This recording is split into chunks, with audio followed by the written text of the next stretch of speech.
பெரும்பாலும் நம்ம முதியோர்கள் வந்து கீழே விழுந்து ஹாஸ்பிட்டலுக்கு வந்ததுக்கு அப்புறம் தான் எந்த பிரச்சனைனால விழுந்தாங்கன்னே நம்ம கண்டுபிடிக்கிறோம். அது வந்து ஒரு பிபி ப்ராப்ளமாக இருக்கலாம், இல்லாட்டி வந்து ஒரு பார்க்கின்சோனிசம் கண்டுபிடிக்காமலே இவ்வளோ நாளாக இருந்திருக்கலாம், இல்லாட்டி அவங்களுக்கு போன்ஸ் வந்து ரொம்ப வீக்காக இருந்திருக்கலாம். ஸோ இதெல்லாம் வந்து ரொம்ப காமன் ப்ராப்ளம்ஸ்.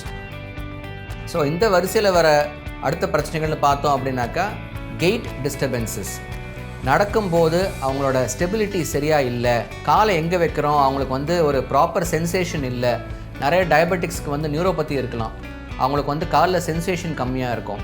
ஸோ இவங்களுக்கெல்லாம் இட் இஸ் வெரி காமன். கண் பார்வை சரியாக இல்லை, இல்லை எலும்பு தேய்மானம் இருக்குது, ஆஸ்டியோ ஆர்த்ரைட்டிஸ், ஆஸ்டியோபோரோசிஸ், இந்த மாதிரி பிரச்சனைகள். சில பேருக்கு வந்து சில ஹார்ட் ப்ராப்ளம்ஸ்னால வந்து உட்காந்துருக்கும் போது நல்லா இருப்பாங்க, நிற்கும் போதோ நடக்கும் போதோ வந்து பிபி சடனாக கம்மியாகலாம். ஆர்த்தோஸ்டாட்டிக் ஹைப்போடென்ஷன் அப்படின்னு சொல்லுவோம். இவங்களுக்கெல்லாம் கூட விழுறதுக்கான வாய்ப்புகள் வந்து ரொம்பவும் ஜாஸ்தி.